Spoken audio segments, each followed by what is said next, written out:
The channel Sunny science center easy concept. मैंने magnetic effect of electric current का part 4 लेकर के आपके सामने हूं।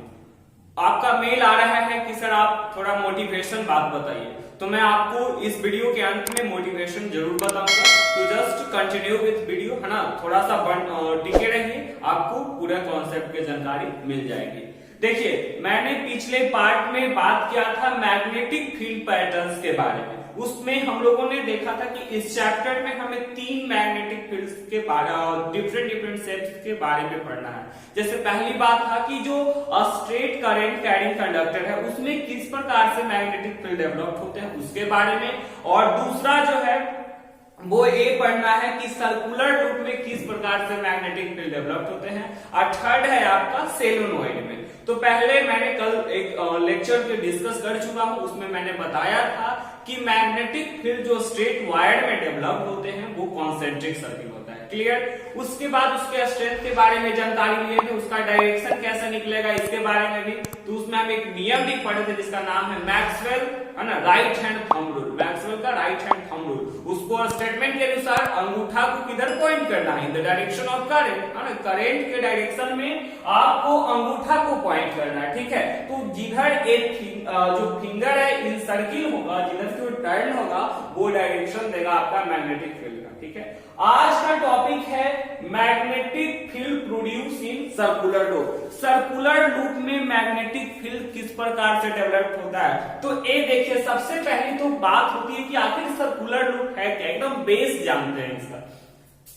The when wire placed in the circle is known as circular loop। जब किसी भी वायर को आप सर्किल के फॉर्म में प्लेस करते हो उसको सर्कुलर लूप कहते हैं। एकदम गौर से देखिए, है ना, ये जो स्ट्रेट वायर था उसको हमने सर्किल के फॉर्म में ऐसे प्लेस कर दिया। ठीक है, और ये वो जो टर्मिनल आपको दिख रहा है इसे हम बैटरी से कनेक्ट करेंगे। तो जब बैटरी से कनेक्ट करेंगे यहाँ पे करंट फ्लो होना स्टार्ट हो जाएगा, और चैप्टर का ही नाम है magnetic effect of electric current. यानी जब भी कोई कंडक्टर से करंट बहेगा उसके चारों तरफ मैग्नेटिक फील्ड डेवलप होगा। ठीक है, whenever current flows through conductor then magnetic field is produced is known as magnetic effect of electric current। तो सिमिलर में जैसे ही करंट फ्लो होना स्टार्ट होगा इसमें क्या होगा, मैग्नेटिक फील्ड बनेगा, और ये जो मैग्नेटिक फील्ड जो बनेगा कुछ इस प्रकार से सर्कुलर शेप लेगा। तो देख रहे हैं यहाँ पर भी सर्कुलर शेप लेगा, यहाँ पर भी सर्कुलर शेप लेगा, और जैसे जैसे डिस्टेंस बढ़ेगा तो जब ये बीच में आएगा यानी कि मिडिल पोजीशन या सेंटर पोजीशन, तब ये जाकर के किस प्रकार से शो करेगा, तो ये जो बीच में आएगा तब जैसे ही ये बीच में आएगा, बिटवीन में आएगा, ये क्या होगा, आपका स्ट्रेट बन जाएगा। ठीक है, तो मैग्नेटिक फील्ड लाइंस जो सेंटर पे डेवलप होंगे ना वो स्ट्रेट होगा, और जैसे जैसे दूर जाएगा वो क्या होगा, सर्किल बड़ा होता चला जाएगा। देखिए, हम लोगों ने यहाँ पे डिस्कस कर लिया When wire is placed in the circle is known as circular loop। जब किसी भी वायर को सर्किल के रूप में आप प्लेस करते हो तो उसको सर्कुलर लूप कहते हैं। ठीक है, उसके बाद डिस्कस किया गया है the pattern of magnetic field produce in circular loop, है ना, due to current carrying are circular near the centre. देखिए, कहने का सेंस क्या है, the pattern of magnetic field, जो पैटर्न है इसका तरीका, ये आपका स्ट्रेट वायर है, इसको हम सर्कुलर लूप के तौर पे आपको रिप्रेजेंट कर चुके हैं। ठीक है, अब क्या हो रहा है, जैसे ही सर्कुलर लूप से क्या होगा, करंट बहना शुरू होगा, तब क्या कर रहा है, are circular near the current carrying loop. तो जो मैग्नेटिक फील्ड जो डेवलप होगा वो सर्कुलर है। देख रहे हैं, near the loop, near the loop कहने का मतलब ये जो वायर है उसके नजदीक में क्या होगा, सर्कुलर नेचर का होगा। ठीक है, उसके बाद एज वी मूव अवे, है ना, जैसे ही हम इसके दूर जाते जाएंगे, the concentric circle representing magnetic field, है ना, तो ये भी कॉन्सेंट्रिक सर्किल है जो मैग्नेटिक फील्ड को रिप्रेजेंट कर रहा है, ये बड़ा होता जाएगा, और जैसे ही at the center of circular loop magnetic field become straight. मतलब यहाँ जैसे ही आप सेंटर पे पहुंचोगे ये क्या होगा, स्ट्रेट हो जाता है। देखिए, At the center of circular loop magnetic field become straight। जैसे ही ये सेंटर पे आता है ये कैसा हो जाता है, स्ट्रेट हो जाता है। ठीक है, इसके बाद देखिए कह रहा है जो अलग अलग उसमें हम चर्चा किए थे, जो स्ट्रेट वायर है उसमें किस प्रकार से मैग्नेटिक फील्ड डिपेंड कर रहा था। तो स्ट्रेट कंडक्टर में हम लोगों ने देखा था अमाउंट ऑफ करंट पासिंग, और ये भी देखा था कि कितना डिस्टेंस है उसके अनुसार। तो यहाँ पर भी अलग अलग डिफरेंट फैक्टर्स है जो समझने योग्य है। तो सबसे पहले बता रहा है directly proportional to amount of current passing, ठीक है। तो directly proportional to amount of current passing मतलब कितना ज्यादा इससे करंट बह रहा है उतना ही ज्यादा मैग्नेटिक फील्ड उत्पन्न होगा। इसका एकदम सिंपल कॉन्सेप्ट है, जितना ज्यादा करंट बहेगा उतना ही ज्यादा मैग्नेटिक फील्ड प्रोड्यूस होगा। क्लियर। नंबर 2 देखिए, magnetic field is inversely proportional to the distance from the conductor, है ना। और मैग्नेटिक इनवर्सली कहने का मतलब क्या है कि जितना डिस्टेंस कम होगा उतना ही ज्यादा मैग्नेटिक फील्ड, ठीक है। अगर आप फाड़ अपार जाते रहिएगा तो वो क्या होगा, डिस्टेंस बढ़ेगा तो उसका स्ट्रेंथ क्या होगा, घट जाएगा। तो इस केस में क्या है, इनवर्सली प्रोपोर्शनल है, ठीक है।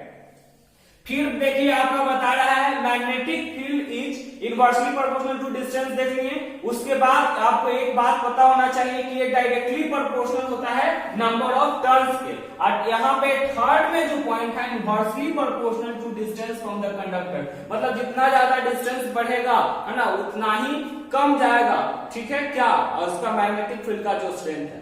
और क्या होगा, एक बात आपको पता होना चाहिए कि आप इतना, जैसे कि एक सर्कुलर फॉर्म में अगर मान लीजिए कि ऐसा इमेज हम जानते हैं कि 5 टेस्ला है, ठीक है ना, तो 5 सर्कुलर लूप में क्या होगा, तो एडिटिव हो जाता है, 5 + 5 5 बार ऐड होते जाएगा, ठीक है।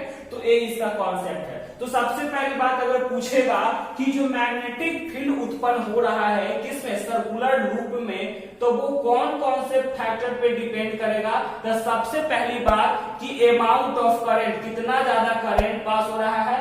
नंबर 2 डिस्टेंस कितना है सर्कुलर लूप से। और थर्ड कहता है नंबर ऑफ टर्न्स, मतलब कितना बार उसको लपेटा गया है उसके बेसिस पर भी डिपेंड करता है। और एक देखिए हम इसमें चर्चा किए हैं कि magnetic field is additive in nature. इसका कहने का सेंस क्या है कि मैग्नेटिक फील्ड जो है वो एडिटिव इन नेचर, इसका सेंस क्या है। तो देखिए कह रहा है magnetic field of one loop adds up to the magnetic field of another loop. मतलब अभी मैंने आपको बताया कि अगर आप वायर को एक फॉर्म, सिंगल फॉर्म में दिए हैं तो एक सर्कुलर फॉर्म मान लीजिए कि 5 टेस्ला प्रोड्यूस करता है मैग्नेटिक फील्ड, तो अगर इसी प्रकार से 5 टेस्ला होगा तो क्या हो जाएगा, है ना, तो n + n + n + n + up to 5 यानी 5n हो जाएगा। समझ रहे हैं बात को। तो ये है ना, तो इस प्रकार से इसका जो बता रहा है वो क्या बता रहा है कि एड्स अप हो जाता है, मतलब जुट जाता है, ठीक है। इसमें बहुत सिंपल कॉन्सेप्ट है। पढ़ क्या रहे हम लोग, magnetic field producing circular loop. Circular loop में किस प्रकार से होता है, तो सर्कुलर लूप, सबसे पहले सर्कुलर लूप क्या है, तो वायर को सर्किल के रूप में प्लेस कर देना सर्कुलर लूप कहलाता है। क्लियर। उसके बाद मैं आपको बताया कि इसमें जो मैग्नेटिक फील्ड प्रोड्यूस हो रहा है वो भी सर्कुलर नेचर का है, ठीक है। लेकिन देखिए अलग अलग टर्म्स है कि नहीं, तो ये यहाँ पे इसका सर्कुलर फॉर्म हुआ, इसका सर्कुलर फॉर्म हुआ, तो जैसे ही ये थोड़ा सा दूर होने लगता है बिगर इन शेप हो जाता है और सेंटर में ये जो मैग्नेटिक फील्ड लाइंस है वो स्ट्रेट हो जाता है, ठीक है। वही चर्चा किया, as we move away from concentric circle representing magnetic field become bigger and bigger, ये बड़ा होता चला जाता है और सेंटर पे कैसा हो जाता है, इट बिकम स्ट्रेट, ठीक है। देख भी रहे हैं यहाँ डायग्राम के जरिए मैंने रिप्रेजेंट भी किया है, ठीक है। तो ये क्या है, सेंटर पे आपका क्या हो रहा है, स्ट्रेट हो रहा है। उसके बाद आ जाइए जिसका इसका जो strength of magnetic field produce in circular loop depend on 2 factor, 2 factor पे डिपेंड करता है। लेकिन यहाँ पे मैंने जो बताया जनरली जो है वो अमाउंट ऑफ करंट पासिंग और दूसरा जो होता है नंबर ऑफ टर्न्स, माने कितना, जितना ही ज्यादा आप टर्न्स कीजिएगा उसके अनुसार। फिर 2 कॉन्सेप्ट और मैंने दिया कि मैग्नेटिक फील्ड जो है वो इनवर्सली प्रोपोर्शनल हो जाएगा कितना डिस्टेंस है कंडक्टर से, ठीक है, मतलब क्या दूरी है उसके अनुसार। फिर आपको एक बताया कि अगर आपके मन में सवाल भी आ सकते हैं, जैसे कि मान लीजिए कि एक बार ये सर्कुलर फॉर्म में है, इसी प्रकार से आप इस प्रकार से लपेटते चले जाओगे तो क्या होगा अगर n बार, बोले ना कि जितना भी करेगा उतना n टाइम्स हो जाएगा, ठीक है। तो एड सब भी कर सकते हैं। अगर बोले एक बार एक सर्कुलर फॉर्म में 5 टेस्ला मैग्नेटिक फील्ड है तो 5 टाइम्स उसी प्रकार से सर्किल में फॉर्म है, तब 25 यानी 5 + 5 + 5 है ना, n को मतलब ये 5 को 5 बार आपको ऐड कर देना है, वही बता रहे हैं ना, it's add magnetic field of, है ना, वन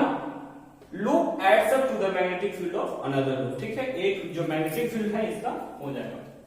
अब यहाँ पे कॉन्सेप्ट लेना होगा, जानना होगा आपको कि किस प्रकार से इसका डायरेक्शन फाइंड करेंगे। जैसे कि magnetic field produce in straight current carrying conductor में हम लोगों ने Maxwell right hand thumb rule लगाया था, तो यहाँ पे आप किस प्रकार से आप इसको निकालेंगे, तो यहाँ पे एक रूल है जिसका नाम है क्लॉक फेस रूल, ठीक है।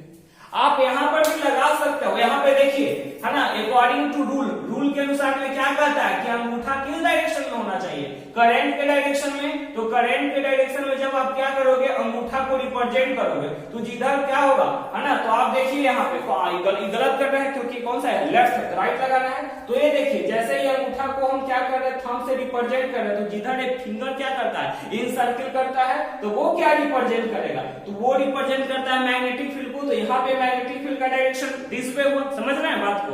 उसी प्रकार से जब इधर आ जाएगी दूसरा छोर में, मतलब कि जो एंडिंग है, तो यहाँ पे देखिए करंट का डायरेक्शन क्या है, डाउनवर्ड है कि नहीं है, तो डाउनवर्ड है, तो आपका फिंगर किधर जा रहा है, इस प्रकार से जा रहा है। तो देखिए, है ना, तो वो एक कहने का सेंस क्या है कि आप यहाँ पे मैक्सवेल से थोड़ा सा डिफिकल्ट हो जाएगा। मान लीजिए यहाँ पे हम भूल गए, है ना, यहाँ पर भी आप ऊपर की ओर लगा दोगे तो गलत है, क्योंकि करंट यहाँ से देख रहे हैं पास हो रहा है यहाँ पे, तो आप सही में पॉइंट किया हो, है ना, स्ट्रेट है आपका, ठीक है। अंगूठा जो है आपका रिप्रेजेंट कर रहा है डायरेक्शन ऑफ करंट, तो यहाँ पे क्या हो रहा है, इसको हम भूल जा सकते हैं। तो सिंपल इसको बनाने के लिए एकदम आसान तरीका है, वो कहता है clock face rule. Clock face rule के हिसाब से क्या कहता है कि अगर करंट का डायरेक्शन क्लॉकवाइज है ना, अगर करंट का डायरेक्शन जो है वो क्लॉकवाइज है, तो आपका जो मैग्नेटिक फील्ड का जो कोड हो जाएगा वो साउथ पोल होगा। क्लॉकवाइज कहने का सेंस क्या होता है, तो क्लॉक का मतलब होता है घड़ी के डायरेक्शन को जो फॉलो करता है ना, घड़ी के डायरेक्शन को जो फॉलो करता है ना, उसको कहते हैं क्लॉकवाइज, ठीक है। इस प्रकार से ये क्लॉकवाइज, ठीक है। और एंटी क्लॉक मतलब क्या होता है, घड़ी के विपरीत, है ना, घड़ी के विपरीत वाला में। तो कह रहा है एंटी क्लॉक वाला जो होगा, देखिए आपको लिखा हुआ है यहाँ पे साफ साफ, if the current around the face of circular wire flows in clockwise direction, है ना, अगर कह रहा है कि करंट जो है वो फेस कर रहा है सर्कुलर वायर को, तो उस केस में क्या होगा, एक क्लॉकवाइज है तो साउथ पोल को रिप्रेजेंट करेगा। और नंबर 2 बता रहा है कि अगर करंट जो है वो फेस कर रहा है सर्कुलर वायर को एंटी क्लॉकवाइज डायरेक्शन में, तब जो है ये नॉर्थ पोल होगा। तो एक साथ भी पॉसिबल है, कैसे पॉसिबल हो सकता है, तो we can change the polarity, हम लोग पोलैरिटी को चेंज कर सकते हैं by reversing the direction of current, reversing the direction of current, ठीक है। कहने का सेंस क्या है कि हम अमाउंट ऑफ करंट को, मतलब जो करंट फ्लो हो रहा है उसको डायरेक्शन को अगर हम रिवर्स कर देते हैं, तो इसमें जो मैग्नेटिक फील्ड उत्पन्न होगा, है ना, उसको मतलब कि पोलैरिटी हम क्या कर सकते हैं, मतलब पोलैरिटी इसका हम बदल सकते हैं करंट के डायरेक्शन को रिवर्स करके। तो यहाँ पे आपको समझ में आ गया। देखिए क्या कहता है क्लॉक फेस रूल कि if current around the face of circular wire flows in clockwise, then direction of face will be south pole, है ना। तो अगर क्लॉकवाइज मूव करेगा तो साउथ पोल रिप्रेजेंट करेगा, अगर एंटी क्लॉकवाइज है तो नॉर्थ पोल रिप्रेजेंट करेगा। तो इस प्रकार से हम जो सर्कुलर लूप में मैग्नेटिक फील्ड उत्पन्न हो रहा है उसका डायरेक्शन फॉलो करते हैं। अब आते हैं आपका कॉन्सेप्ट पर। तो कॉन्सेप्ट क्या था एक्चुअली, है ना, देखिए मेरा मोटिवेशन बहुत सिंपल है, ठीक है। According to me I follow only 2 concept, ठीक है, क्योंकि मैं तो खुद मोटिवेट जो होता हूँ अपने फ्रेंड या स्टूडेंट के जरिए होता हूँ, but I would like to tell you, मैं आपको बताना चाहूंगा कि आई हैव ओनली 2 कॉन्सेप्ट, है ना। अगर आप ही इसको फॉलो करोगे then you will achieve it. Number 1, work is worship, है ना। आप क्या कर रहे हैं, है ना, यही कार्य को अपना पूजा समझ के कीजिए, ठीक है। Work is worship is the one of the most concept, है ना, वो बहुत अच्छा, मतलब कि बहुत ही बढ़िया कॉन्सेप्ट है।